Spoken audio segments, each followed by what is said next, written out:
Shalom saudara semua, selamat kembali bergabung di acara Devotion pagi hari ini.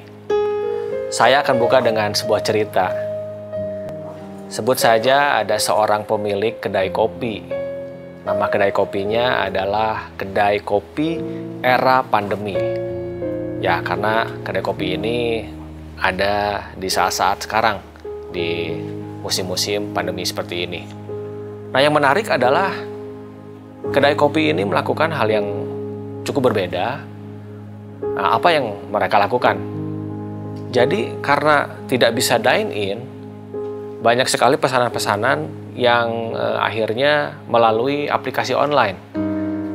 Nah, kedai kopi ini memberikan sepotong donat yang ukuran cukup lumayan ya buat si driver online ini.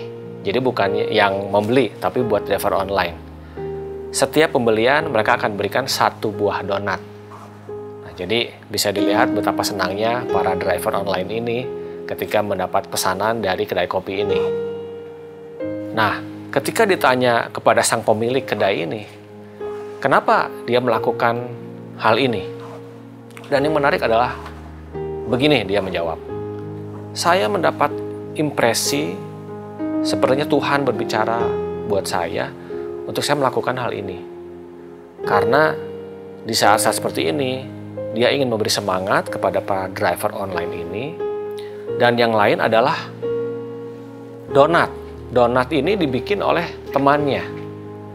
Temannya ini kehilangan pekerjaan sehingga mengharuskan dia untuk beralih kepada pekerjaan yang lain. Dan dia akhirnya memproduksi donat dan titipkan kepada kedai kopi ini. Nah, luar biasa. Cerita ini sangat menginspirasi buat saya pribadi. Dan ini mengingatkan juga buat saya.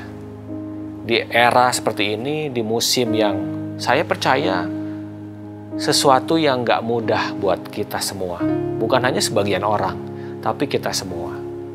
Tapi krisis global ini tidak menutup kesempatan untuk kita berbuat baik. Ya, ada orang-orang yang mungkin terjebak, wah saya sepertinya tidak bisa berbuat apa-apa, saya hanya bisa menunggu musim ini berlalu. Tetapi tahukah saudara bahwa Tuhan memberikan kita kemampuan untuk bisa melihat dan kita bisa memberikan dan melakukan pekerjaan yang baik walaupun di tengah-tengah krisis. Jadi bisa dikatakan krisis membuka kesempatan, ya bukan hanya masalah, tapi membuka kesempatan untuk kita melakukan hal yang baik. Nah, saya percaya kita semua diciptakan Tuhan dengan panggilan yang berbeda-beda. Nah, kita lihat di Matius 5 ayat 16. Demikianlah hendaknya terangmu bercahaya di depan orang, supaya mereka melihat perbuatanmu yang baik dan memuliakan Bapamu yang di sorga. Kita semua dipanggil untuk melakukan perbuatan yang baik, supaya bisa memuliakan Bapa kita di surga. Perbuatan baik ini tidak tergantung kepada kondisi atau keadaan di sekeliling kita. Ya, walaupun kita tengah-tengah krisis, kita pasti bisa melakukan yang baik. Jadi selalu ada cara, selalu ada peluang, ya. Dan Tuhan akan memberikan jalan itu bagi kita. The good work, perbuatan yang baik. Ini adalah sama seperti beban yang kita miliki, divine burden, beban ilahi. Pernahkah saudara merasakan ada hal-hal sesuatu yang sangat mengganggu hati sehingga mendorong kita untuk melakukan sesuatu yang mungkin tidak seperti biasa kita lakukan? Ya, ada sesuatu yang mungkin terjadi, kita mau melakukan sesuatu yang lain dan itu mendatangkan kebaikan bagi orang lain, bukan hanya kepentingan kita sendiri. Seperti sang pemilik kedai tadi, ya, saya percaya di tengah-tengah musim yang sulit ini, ya, dia tapi dia mau untuk berbagi keuntungan, ya, karena dia mau supaya donat buatan temannya ini juga ikut habis, ya, dia membantu. Walaupun keuntungannya buat dia sendiri juga mungkin jadi berkurang, karena dia harus memberikannya secara free, gratis buat para ojek online ini yang berseragam hijau atau mungkin orange, ya. Jadi ini mengingatkan apa yang mengganggu hati kita. What breaks your heart? Mungkin kita di tengah posisi yang berbeda-beda saat ini. Saudara mungkin sebagai karyawan atau pemimpin di sebuah bisnis yang Anda jalankan saat ini, atau mungkin ada dalam pelayanan. Whatever. Tuhan pasti memberikan sesuatu yang khusus, panggilan itu buat kita semua. Nah, kita akan belajar dari satu cerita di Alkitab juga, ya. Namanya adalah Nehemia. Kita lihat Nehemia. Nehemia adalah seorang juru minuman, ya. Dikatakan di Alkitab dia adalah seorang juru minuman. Itu adalah posisi yang sangat penting menurut saya, ya. Bisa dikatakan sejajar dengan panglima. Posisinya membuat dia cukup dekat dengan raja. Dan pada saat itu adalah Raja Artasasta. Dia punya koneksi yang cukup dekat karena raja sangat percaya kepada Nehemia sebagai juru minuman. Coba bayangkan, seorang juru minuman yang harus mencicipi dulu sebelum dihidangkan kepada raja. Mungkin saat ini kalau pekerjaan itu ada, wah, Nehemia harus punya asuransi yang terbaik, ya, untuk menjalankan pekerjaannya.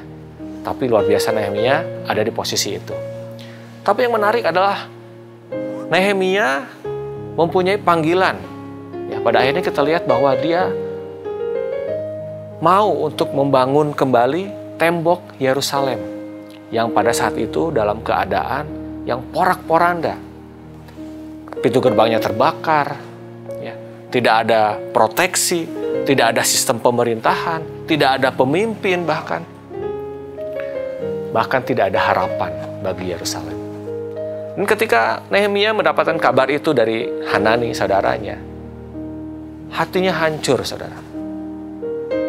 Bukan hanya hancur, tapi dia berdoa, membawa hal ini sama Tuhan. Ini yang mau kita lihat dari Nehemia, sehingga akhirnya dia berhasil membangun tembok Yerusalem dalam waktu 52 hari. Yang pertama, apa yang Nehemia lakukan? Yang pertama adalah dia mencari Tuhan dengan setia. Ya, dikatakan di Nehemia 1 ayat 3 sampai 4. Ketika aku dengar berita ini, duduklah aku menangis dan berkabung. Selama beberapa hari, aku berpuasa dan berdoa ke hadirat Allah semesta langit. Jadi saudara, again and again lagi bahwa berdoa ini adalah sesuatu yang penting.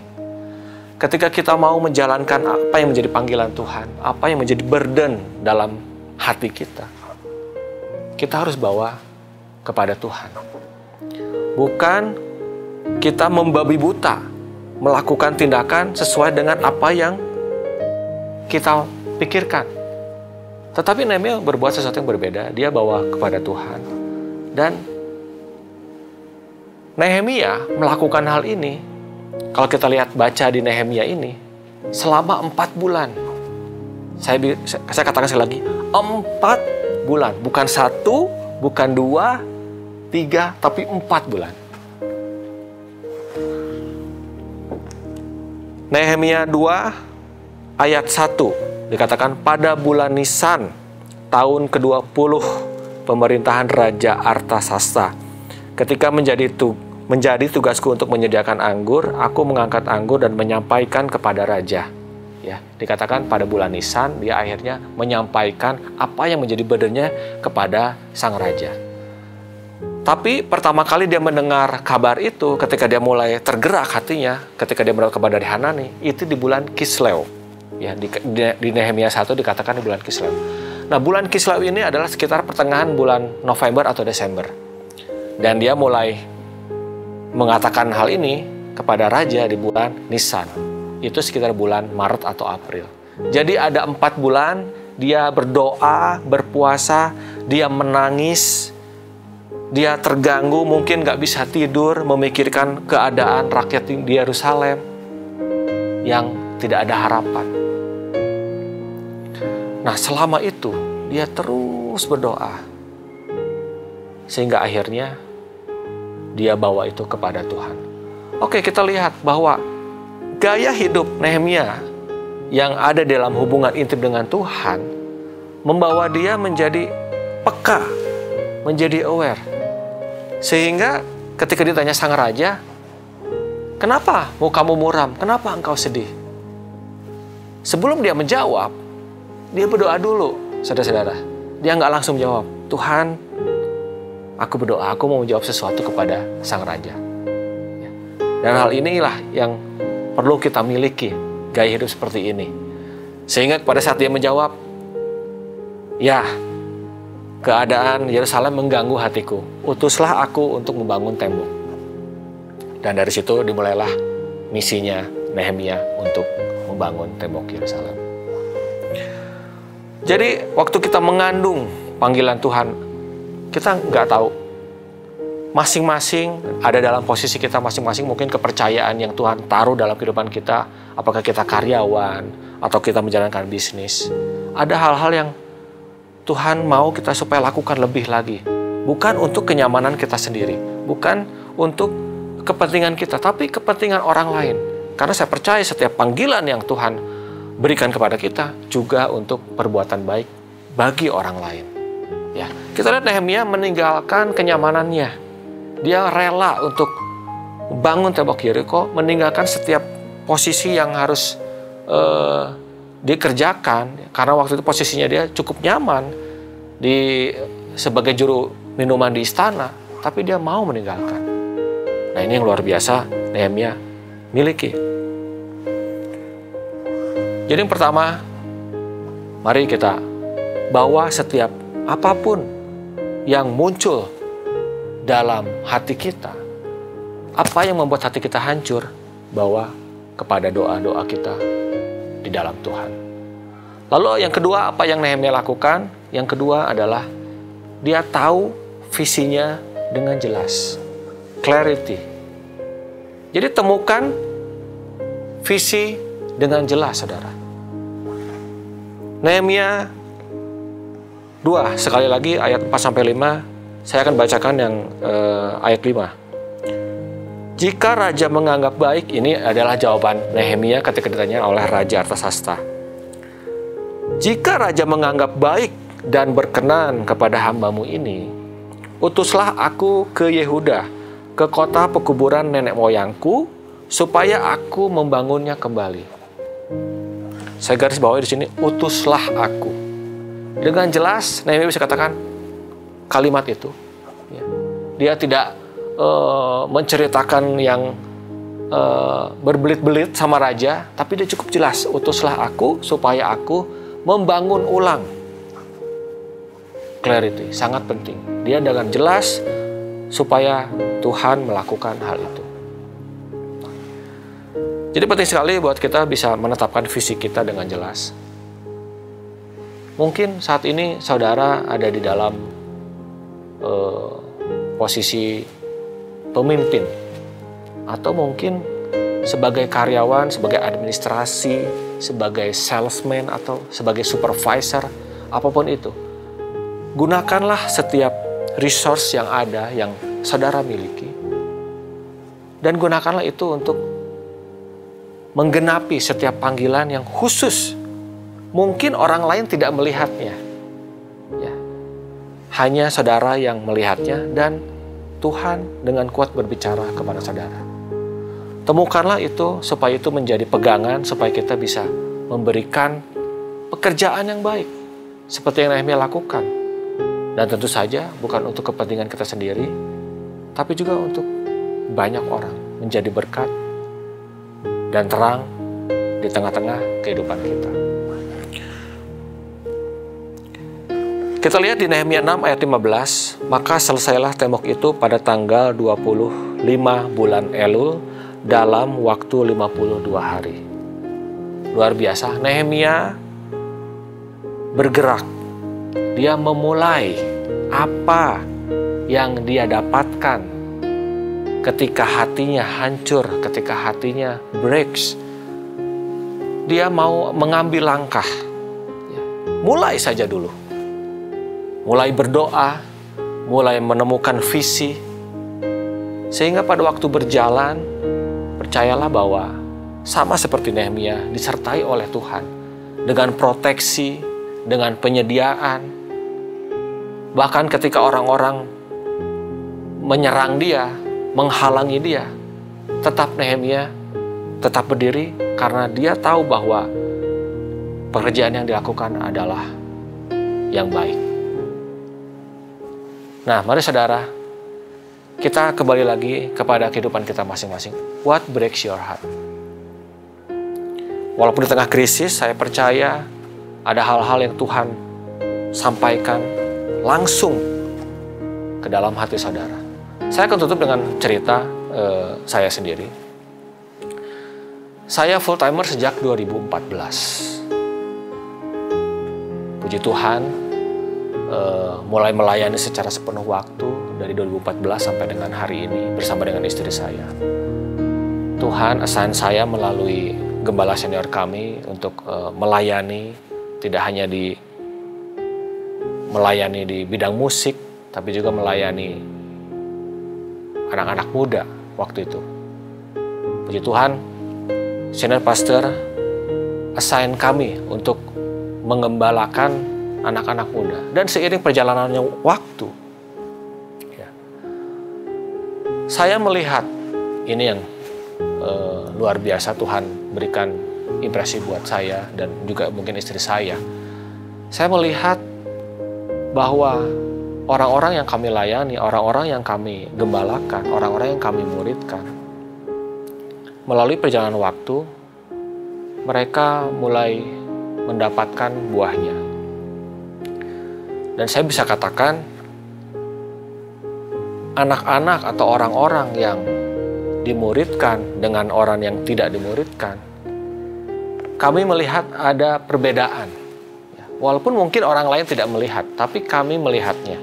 Dan puji Tuhan, sini perjalanan waktu pelayanan kami, anak-anak ini mulai bertumbuh dan mendapatkan pekerjaan dan mulai menceritakan kepada saya dan bersyukur mereka mendapatkan pekerjaan yang baik di kota-kota lain atau mungkin di satu bank terbaik di Indonesia dan banyak hal lain yang mereka bisa ceritakan kepada kami. Dan kami sangat bersyukur kami bisa terlibat dalam pertumbuhan kehidupan mereka. Tapi sampai dengan hari ini kami melihat bahwa memang ada perbedaan antara yang dilakukan dengan tidak. Dan ini sangat menyadarkan saya, mengingatkan saya bahwa Tuhan mau pakai saya untuk lebih lagi. Bukan hanya sekedar tugas sebagai full time di gereja, sibuk dengan aktivitas gereja, sibuk dengan tugas-tugas gereja, dengan pelayanan, tetapi lebih concern kepada kita memuridkan. Dan inilah yang bisa membawa kami melihat bahwa setiap kehidupan yang berubah, Tuhan sangat mengapresiasi, Tuhan sangat happy. Dan kami mau setiap panggilan ini kami mau tangkap, ya, supaya ke depan apa yang kami lakukan ini akan terus mengalami pertumbuhan. Dan percayalah bahwa setiap apa yang Tuhan taruh dalam hati kita, contohnya Tuhan taruh dalam hati kami, hati saya, Tuhan tidak sekedar melihat jumlah, berapapun yang kita hasilkan atau perubahan-perubahan yang kita bisa lihat dalam kehidupan seseorang. Mungkin Tuhan tidak terlalu peduli, tetapi yang Tuhan pedulikan adalah people. Tuhan lebih peduli kepada jiwa-jiwa. Tuhan mengasihi jiwa-jiwa. Dan inilah yang Tuhan terus taruh dalam hati kami. Nah, mungkin saudara punya hal yang lain. Mungkin tidak sama dengan saya. Saudara punya panggilan khusus di mana saudara ditempatkan saat ini. Saya ajak saudara hari ini, saat ini, kita mulai kembali untuk rebuild. Ya, kalau mungkin saudara sudah berjalan, Anda perlu membangun lagi, lebih lagi visi di dalam Tuhan. Mari kita bangun di dalam doa-doa kita, hubungan kita dengan Tuhan, sehingga kita bisa dengan spesifik menemukan apa yang Tuhan kehendaki, supaya kita melakukan pekerjaan baik, sehingga Tuhan dimuliakan. Mari kita berdoa. Bapa, kami mengucap syukur untuk setiap firman yang bisa kami dengar saat ini, dan berdoa Tuhan buat setiap kami dimanapun kami berada Tuhan. Setiap pekerjaan kami, kepercayaan-kepercayaan yang Engkau tempatkan dalam kehidupan kami Tuhan. Kami percaya itu bukan sesuatu yang kebetulan Tuhan. Kami mau Tuhan supaya kami melipat gandakan kepercayaan itu, dan kami percaya Engkau memberikan visi buat kami, panggilan-Mu, supaya kami bisa melakukan lebih Tuhan dari apa yang bahkan mungkin tidak kami pikirkan, beyond ourselves. Kami percaya dengan kekuatan daripada-Mu Tuhan, dengan hati-Mu Tuhan ada bersama dengan kami bisa melakukan Tuhan misi-Mu ya Bapa. Terima kasih Bapa, hanya ke dalam tangan-Mu, nama-Mu yang berkuasa Tuhan, kami serahkan setiap kehidupan kami supaya berdampak, menjadi terang, menjadi garam Tuhan dimanapun kami berada. Haleluya, amin. Terima kasih saudara atas kehadiran saudara dimanapun Anda berada mengikuti devotion ini. Sampai ketemu di devotion berikutnya. Dan jangan lupa bagi saudara-saudara yang mungkin belum sempat mengikuti devotion di minggu-minggu sebelumnya, banyak pesan-pesan yang luar biasa yang bisa saudara dapatkan. Tuhan Yesus memberkati.